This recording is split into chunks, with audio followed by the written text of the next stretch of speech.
Hi guys, मेरा नाम है अपराजिता और आप कैसे हो यार। उम्मीद करती हूँ सब बढ़िया हो। एंड हम लोग कर रहे थे यार आपका चैप्टर नंबर 3 जो है वाटर रिसोर्सेज।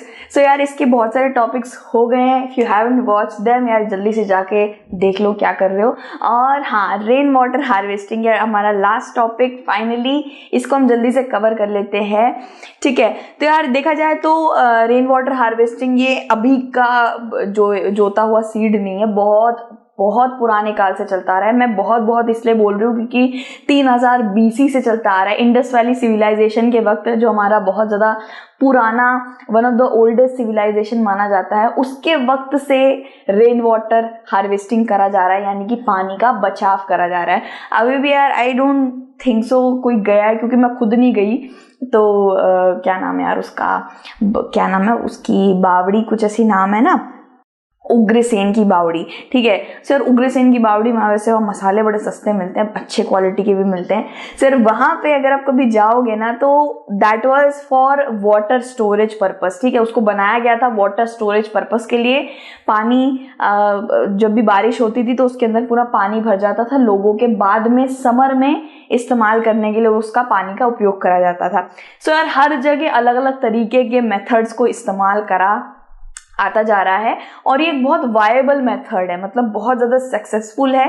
जैसे पिछले टॉपिक में हमने शायद मल्टीपर्पस प्रोजेक्ट्स और या डैम बांध वगैरह के बारे में पढ़ा ना, तो हर चीज़ का डिसएडवांटेज भी निकलता है, लेकिन ये एक ऐसा पर्टिकुलर ऑप्शन है गाइस जिसका डिसएडवांटेज नहीं है। बहुत ही ज़्यादा सोशली इकोनॉमिकली फ्रेंडली, ज़्यादा महंगा भी नहीं, पैसा भी ज़्यादा नहीं लगता है और बहुत ज़्यादा बचत हो जाएगी भाई पानी की। ठीक है, और पानी का एक तरीके से आप कह सकते हो बहुत पानी बचेगा इससे। सो गाइस देखा जाए तो जैसे मैंने आपको बताया, एंशिएंट इंडिया में बहुत से लोग इसका इस्तेमाल करा करते थे।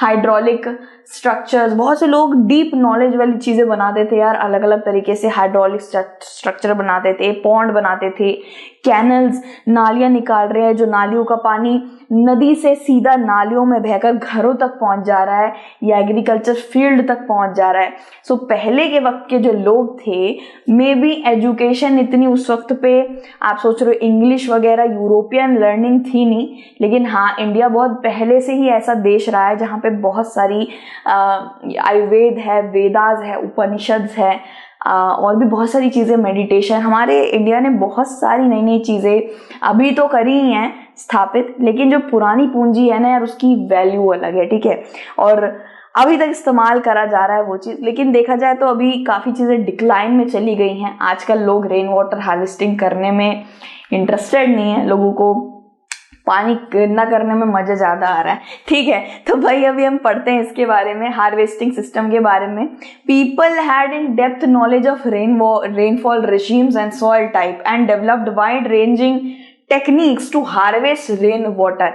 अब पहले, जैसे मैंने आपको बताया, पहले के वक्त पे लोगों में काफ़ी क्षमता थी, काफ़ी दिमाग था, लोग अपने अपने तरीके निकालते थे किस तरीके से भाई किस चीज़ का बचाव करना है। सो बेसिक जो पिक्चर होती है ना रेन वाटर हार्वेस्टिंग की, वो कुछ इस तरीके से आती है। ये पानी, बारिश आ रहा है, एक घर है पर्टिकुलर, यहाँ पे रूफ है और रूफ से पानी बह के, पाइपों से बह के सीधा टंकी में स्टोर हो जा रहा है। यही होता है ना रेन वाटर हार्वेस्टिंग।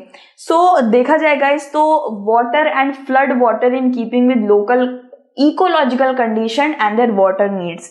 सो पहले के वक्त पे लोग, जब बाढ़ आती थी तो बाढ़ का पानी भी कैसे इस्तेमाल करना है, जबकि बाढ़ बहुत ज़्यादा आक्रामक होती है, बहुत एंग्री होकर आ रही होती है, उसका पानी कोई कैसे इस्तेमाल कर सकता है। लेकिन पहले के लोग बाढ़ का पानी भी बड़े अच्छी तरीके से इस्तेमाल करते थे।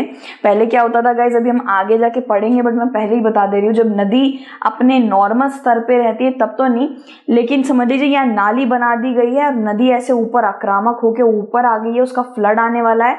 तो क्या होता है, जैसे ही पानी से वो गांव को खराब करने ही जा रही होती, वैसे ही यहाँ पे ऐसे पतली पतली पाइपें या लाइनें बना दी जाती थी, कैनल्स बना दिए जाते थे, और उस कैनल से वो पानी बह के इरिगेशन के तौर पर एग्रीकल्चर फील्ड में चला जाता था, वो पानी एकदम नाली की तरह बहकर। तो यार बड़े चटके अंदाज में बहुत अच्छे अच्छे टेक्निक्स निकाले करते थे। सो हिली और माउंटेनियस एरियाज जो होते हैं, ठीक है, पर्वत श्रृंखला वाली जो जगह होती है, लोग वहां पे ऐसे ही डाइवर्जन चैनल्स बनाए जाते थे जिनको बोला गया है गुल्स या कुल्स, ठीक है, of the western Himalaya for agriculture. भाई इसको खेती के लिए उपयोग करा जाता था। जैसे आप जानते हो एग्रीकल्चर लार्जेस्ट कंज्यूमर है पानी का, तो बहुत अलग अलग तरीके लोग आजमाते रहते हैं कि किस तरीके से भाई पानी पहुंचाएं, क्योंकि सबके पास ट्यूबवेल या वेल्स जो होते हैं, कुएं वगैरह या पानी की बड़ी बड़ी टंकियां, ये सब सबके पास नहीं होते, तो सब हमें जुगाड़ जरूर निकालते रहते हैं। अब ये जो गुल्स और कुल्स नामक का जो मेथड है अपने खेत को सिंचाई करने का पानी से, ये कहाँ पे इस्तेमाल होता था? वेस्टर्न हिमालय में। वेस्टर्न हिमालय में कौन कौन से देश पड़ते हैं दोस्तों? जम्मू एंड कश्मीर, हिमाचल प्रदेश पड़ जाता है, उत्तराखंड पड़ जाता है, ठीक है, वो वेस्टर्न हिमालय वाली जगह है। तो यहाँ पे देखिए यार किस तरीके से एक पर्टिकुलर एक ये पतली सी रिवर जैसा ही लग रहा है भाई, इस तरीके से एकदम कैनल्स बना दिए जाते थे, पतले पतले कैनल्स, और ये कैनल्स भी कहीं से और कनेक्टेड होते थे, ये नदियों से कनेक्टेड होते थे, यहाँ पानी भरा रहता था, पाइपें डालते थे, पाइपों से पानी छोड़ दिया जाता था। सो गुल्स एंड कुल्स मतलब कि पतले पतले चैनल बना देना नदियों, बड़ी बड़ी नदियों के पास, और फिर उस चैनल ना, ऐसे चैनल इस तरीके से नाली जैसे बना देना, और नाली से पानी सीधा ऐसे इरिगेशन के लिए इस्तेमाल होता था, इरिगेशन करते थे उससे, they were build for irrigation purpose. अब गुल्स एंड कुल्स बेसिकली यहाँ पे देखिए, kul lead to a circular village tank as the above in Kaza village. देखिए कुछ इस तरीके से गुल्स एंड कुल्स बनाए जाते थे। इस तरीके से खाली चटियल मैदान या फिर आप कह सकते हैं पॉन्ड लाइक स्ट्रक्चर बना दिया जाता था। इसमें पानी स्टोर कर दिया जाता था या पानी भर जाता था ना, पानी भरने के बाद यहाँ पे नालियों जैसा स्ट्रक्चर बना दिया जाता था, ठीक है, नालियों जैसा स्ट्रक्चर बना दिया जाता था। और वो नालियों का स्ट्रक्चर सीधा कहाँ जाएगा भाई? वो जाएगा सीधा एग्रीकल्चर फील्ड तक। बहुत से लोग यहाँ पे ऐसे नॉर्मल पानी भी ऐसे घड़ों में इस्तेमाल कर लिया करते थे, लेकिन डाइवर्जेंट चैनल जरूर बनाए जाते थे इन गुल्स एंड कुल्स में। समझ लीजिए यहाँ पानी भरा हुआ और ऐसे ऐसे करके नालियां जा रही हैं, समझ लीजिए यहाँ पे खेती हो रही है और नालियां जा रही हैं, जाके भाई यहाँ पे पानी गया, ठीक है। और जब पानी नहीं चाहिए होता था तब उस नाली को, उस चैनल को ब्लॉक कर दिया जाता था। साधारण सी बात, ठीक है। तो इस तरीके से बहुत से मेथड्स अच्छे अच्छे भाई, बहुत से सक्सेसफुल मेथड्स थे ये, ठीक है, सक्सेसफुल थे, अनसक्सेसफुल नहीं थे। फिर बात आती है गाइस एक और हार्वेस्टिंग की, रूफ टॉप हार्वेस्टिंग, ठीक है।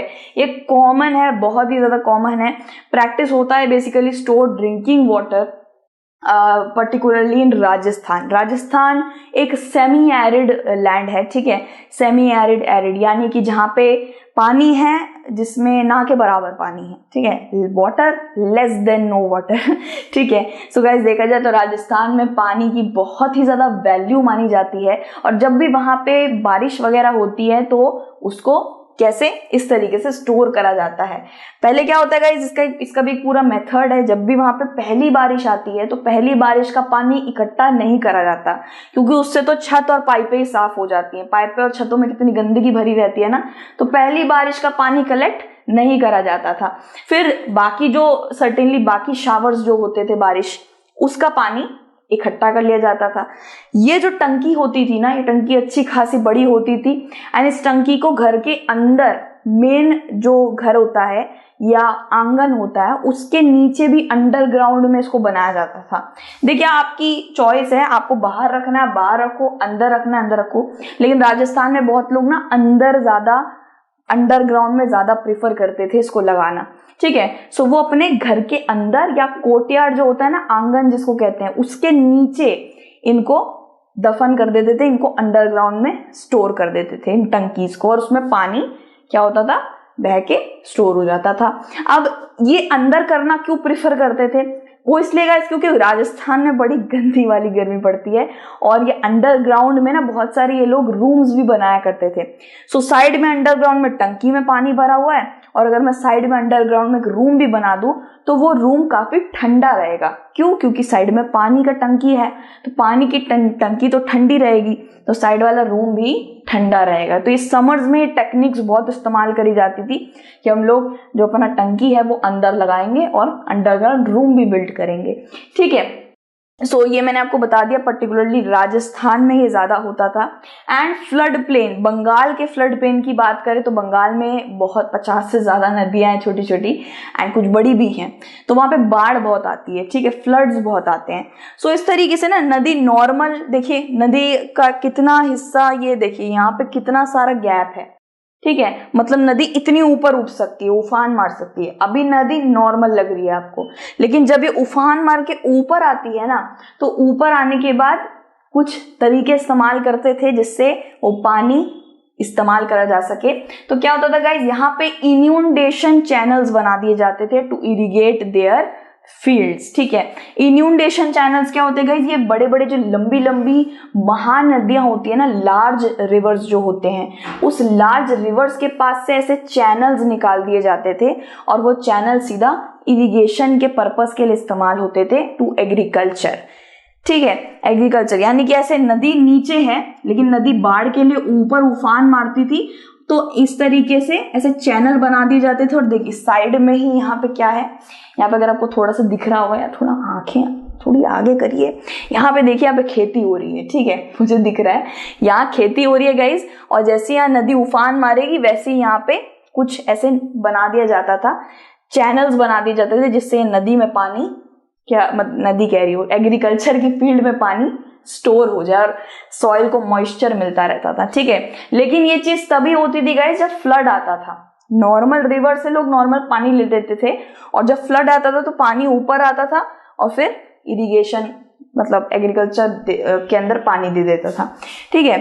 ये समझ लीजिए ये नदी है, नदी में फ्लड आया, आक्रामक हो गई, एंग्री हो गई, ऊपर आई ऊपर आई ऊपर आई, यहाँ पे एग्रीकल्चर हो रहा है, ठीक है, एग्रीकल्चर हो रहा है, और यहाँ पे ऐसे चैनल बना रखे हैं, तो चैनल से पानी खेतों में पहुंच गया, ठीक है। Semi arid and arid regions में इसी तरीके से बहुत सारे एग्रीकल्चर फील्ड्स को गाइस, देखिए यहाँ पे भी एक बिल्कुल सेम टू सेम ये तरीका बहुत आजमाया जाता है गाइस। इस तरीके से पानी भरा हुआ है, पाइप्स के थ्रू, चैनल्स के थ्रू ये खेतों में जा रहा है, और जब नहीं चाहिए तो पाइप हटा दो, ठीक है, वो जो नालियां बनाई है उसमें मिट्टी भर दो, उसको ब्लॉक कर दो, नहीं चाहिए तो पानी, ठीक है।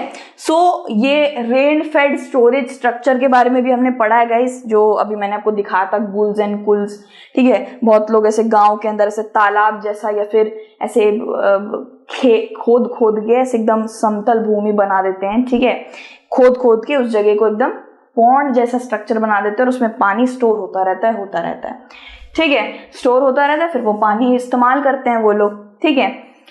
खादीन्स और जोहाद के बारे में भी पढ़ते हैं दोस्तों, ये भी कुछ मेथड्स होते थे पहले के वक्त में इस्तेमाल होते थे। दिस इज खादीन सिस्टम, जोहाद भी कहते हैं। ये जोहाद और खादीन अलग अलग होते थे गाइस, काफी सिमिलर हैं एक दूसरे से, ये जैसलमेर वगैरह में इस्तेमाल करे जाते थे। राजस्थान के वेस्टर्न एरिया में जैसलमेर, झुंझुनी, जोधपुर हो गया, और सीकर हो गया आपका, और कौन कौन से पड़ते हैं, बरमेर हो गया, ये क्या है गाइस, ये वेस्टर्न राजस्थान के पार्ट्स हैं शायद, ठीक है। तो यहाँ पे जोहाद और खादीन नाम के कुछ सिस्टम इस्तेमाल करे जाते थे। फॉर एग्जांपल गाइस, ये जोहाद का देखिए, यहाँ पे ऐसे कुछ इस तरीके से खोखला कर दिया इस जगह को, और फिर यहाँ पे पानी स्टोर करा जा रहा है, और यहाँ पे भी ऐसे इस तरीके से पानी को रोकने के लिए यहाँ पे एक बड़ा सा, देख सकते हो आप कैसे स्ट्रक्चर सा बना दिया है, और यहाँ पे देखिए डगवेल, मतलब यहाँ पे कुआं कर रखा है। बेसिकली यही बात है कि आप एक नॉर्मल सी जगह पे खुदाई करके स्विमिंग पूल जैसा बना दीजिए, और उसमें पानी भरता रहेगा, जब भी बारिश होती रहेगी पानी भरता रहेगा, इनके स्विमिंग पूल ठीक है। सो इसको क्या नाम दिया गया, खादीन सिस्टम, जोहाद सिस्टम। सेमी एरिड और एरिड रीजन ऑफ राजस्थान में पर्टिकुलरली बीकानेर, फलोडी एंड बरमेर, ठीक है, ये राजस्थान के शायद वेस्टर्न पार्ट्स हैं, बहुत ज्यादा एरिड लैंड है गाइस, यहाँ पानी की काफी कम मात्रा है। सो यहाँ पे देखा जाए तो बहुत इस्तेमाल करा जाता है अंडरग्राउंड टैंक्स एंड टंकास का, इनको टंकास भी कहते हैं, जिसके बारे में मैंने आपको समझाया था ना कि बहुत लोग अपने घर के अंदर अंडरग्राउंड में टंका लगा के रखते हैं, बारिश आती है रूफ से, पाइप से, फिर सीधा अंडरग्राउंड टंका में भर जाती है। देखिए यहाँ पे पानी किस तरीके से भर रहा है ना। सो ये जो टैंक्स होते थे, ये they could be large as big as a room, बहुत बड़े बड़े होते थे, ठीक है। ये फलोड़ी में एक टैंक था गाइस, वो 6.1 मीटर जैसे एस्टिमेट ऐसे सर्वे करा था तो निकला था गाइस वो 6.1 मीटर डीप था, 4.27 मीटर लॉन्ग था, 2.44 मीटर्स वाइड था। मतलब एक नॉर्मल जो हमारे घर में जो छत में टंकी लगी रहती है उससे भी बड़ा, उससे भी ज्यादा पानी स्टोर करने वाला। ठीक है।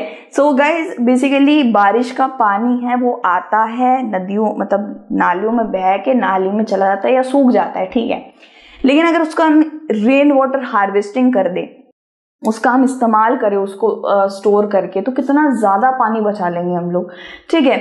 और बहुत लोग इसको सिर्फ और सिर्फ वॉशिंग एंड बाथिंग के लिए नहीं, ड्रिंकिंग पर्पस के लिए भी इस्तेमाल करते थे, बिकॉज बारिश इतनी ज्यादा गंदा सोर्स नहीं है गाइस पानी का। बारिश एक अच्छा सोर्स होता है, उसमें ज्यादा मिलावट नहीं होती है।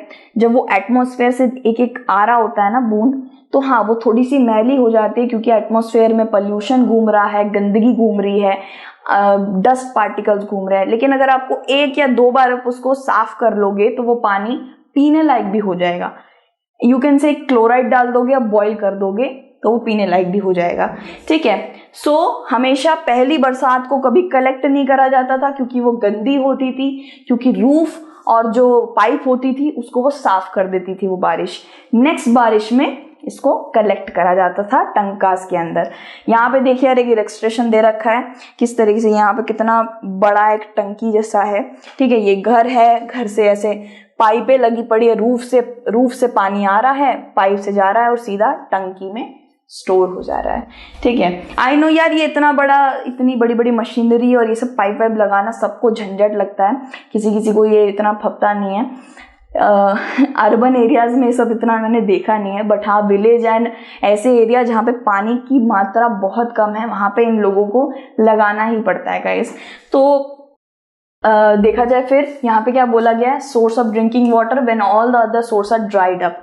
बेसिकली ये पानी तब इस्तेमाल होता था, समर्स के वक्त पे इस्तेमाल होता था बेसिकली, जब पानी के सारे सोर्स ड्राई हो जाते थे तब ये पानी इस्तेमाल होता था। ठीक है। सो रेन वाटर और पलार पानी, बेसिकली पलार पानी रेन वाटर को ही बोला जा रहा है। ठीक है।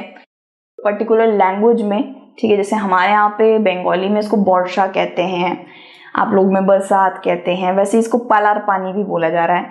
ठीक है। कॉमनली लोग इसको कहते हैं। Refer to in this parts is considered the purest form of natural water. Purest form of natural water बोला जाता है गाइस इसे, सीरियसली प्योरेस्ट फॉर्म है। इसको थोड़ा सा साफ कर लो तो ये पीने लायक। लोग कभी कभी सीधा ऐसे बारिश की बूंदे पी रहे होते हैं, बट वो ठीक नहीं होता है। ठीक है। सो कभी कभी तो एसिड रेन भी हो रही होती है। तो many house constructed underground rooms adjoining the टंका, ये भी मैंने आपको समझा दिया पहले ही कि बहुत लोग अपने घर के अंदर अंडरग्राउंड में इस टंकियों को लगाते थे और अंडरग्राउंड में उसी के साइड में रूम्स भी बनवा देते थे, जिससे वो रूम्स क्या रहे, ठंडे रहें। साइड में ही पानी का यार बहुत बड़ा टंका लगा हुआ है, साइड वाला रूम तो ठंडा रहेगा ही। ये क्या होता था, फॉर बीट द हीट वाला सिस्टम। ठीक है। रूम को कूल करने के लिए। ठीक है। So in many parts of rural and urban India ये जो रूफटॉप रेन वाटर हार्वेस्टिंग है काफी सक्सेसफुल माना गया है, बहुत लोगों द्वारा अडॉप्ट भी करा गया है, लेकिन धीरे धीरे कर ये डिक्लाइन में भी जा रहा है। तो गेंदातुर की बात करते हैं गाइस। गेंदातुर एक विलेज का नाम है, एक यू कैन से रिमोट और बैकवर्ड विलेज है मैसूर के अंदर इन कर्नाटका। गांव का नाम है, याद रखिएगा गाइस। इधर बहुत लोगों ने रेन वाटर हार्वेस्टिंग की प्रक्रिया को एडॉप्ट किया है। ठीक है। To meet their water needs. एक मिनट, ये ड्राइंग बहुत प्यारी लग रही है। ऐसी ड्राइंग जीत के मैंने कॉन्सोलेशन प्राइज जीता यार बहुत बार। ठीक है। ऐसी ही ड्राइंग जीत के, मतलब बहुत ज़्यादा। एक टाइम्स ऑफ इंडिया की ड्राइंग कंपटीशन में मैं गई थी यार, वहाँ पे ना बोला था यार, टॉपिक था इंडिया थ्रू योर आइज। ठीक है। तो यार मैं बहुत सारे बच्चों ने इतनी तगड़ी ड्राइंग बनाई थी और मैंने बनाई थी क्रेयॉन से ड्राइंग बनाई थी, लेकिन सीरियसली मुझे कॉन्सोलेशन प्राइज भी मिल गया। सो मैंने अपने टीचर को जाके बताया, सर पता नहीं मैंने इतनी अजीब घटिया सी ड्राइंग बनाई थी, पता नहीं कैसे मिल गया। फिर सर कह रहे बेटा तुम ड्राइंग को देख रही हो, अपनी कलरिंग को देख रही हो, वो जिन्होंने उसको चेक करा है वो लोग तुम्हारे मोटिव को देख रहे हैं। मैंने बहुत कुछ लगाया था, डिजिटल इंडिया, बस स्टैंड, बहुत चीजें बनाई थी। मैं भी मोदी जी वो भी बनाया था। ठीक है। होता है यार, लकी हो जाते हैं लोग, हम जैसे लोग भी लकी होते हैं। तो यार गेंदातुर की बात कर रहे थे, विलेज है, ठीक है। यहाँ पे बेसिकली बहुत लोगों ने रेन वाटर हार्वेस्टिंग की प्रक्रिया को आजमा रखा है। देखिए 1000 मिलीमीटर 80% कलेक्शन हो जाता है यार इनका, ठीक है। बड़ी बड़ी टंकियों को लगाते हैं, एटलीस्ट 10 फिलिंग्स। हमारे घर में जो छत पर टंकी लगी है उसकी जैसे 10 टंकी भर लीजिए, वो एक टंकी में से 4 घरों में पानी जा रहा होता है। इमेजिन यार 10 फिलिंग, ये बहुत ज्यादा पानी है। इतना पानी बचा सकता है कोई इंसान, है ना। सो 50,000 लीटर ऑफ वाटर हर साल बचा ले कोई इंसान। देखिए कुछ इस तरीके की बड़ी बड़ी टंकियों में पानी बच जा सकता है, ठीक है। सो 200 घरों में आराम से इस पानी का अमाउंट आराम से कलेक्शन होकर जा सकता है। कम से कम 1 लाख 5 लाख एनुअली इतना लीटर्स तो हो जाता है, क्योंकि कभी कभार बड़ी तगड़ी तेज बारिश भी होती है, ठीक है। So basically rain water harvesting की हमने बात करी, ये अभी के बीज नहीं है गाइस, बहुत पहले से प्रक्रिया चलती आ रही है। Mesopotamian civilisation, Indus valley. मैं यार एक्स्ट्रा पॉइंट इसलिए बताती हूँ क्योंकि आप लिख दिया करो, ठीक है। इसमें बुक में नहीं है बट आप स्टिल लिख सकते हो कि हाँ मेसोपोटामियन, इंडस वैली 3000 BC से चलता आ रहा है ये, ठीक है। डिक्लाइन में जा रहा है, क्या जा रहा है, एक्सट्रीमली मतलब एक्स्ट्रा बिल्डअप करके भी कभी कभी लिखना जरूरी है। आप बुकिश लैंग्वेज के साथ स्टिक आउट रहोगे तो उससे मार्क्स ज़्यादा नहीं बढ़ेंगे, बट समटाइम्स हमें खुद का भी थोड़ा एक्स्ट्रा पॉइंट ऐड ऑन करने चाहिए, ठीक है। चलो वो सब छोड़ो वीडियो लोग, इसके क्वेश्चन आंसर बच रहे हैं वो ज़रूर कर लेना, उससे ज़रूर मदद मिलेगी, ठीक है। So God bless everyone, thank you so much for watching this video. And अच्छा लगे तो कमेंट ज़रूर कर देना, बस मुझे पता रहना चाहिए आपको कैसी लगी, ठीक है। कैसी लगी तो यार अपना ध्यान रखो। एंड जय हिंद everyone, take care and bye bye.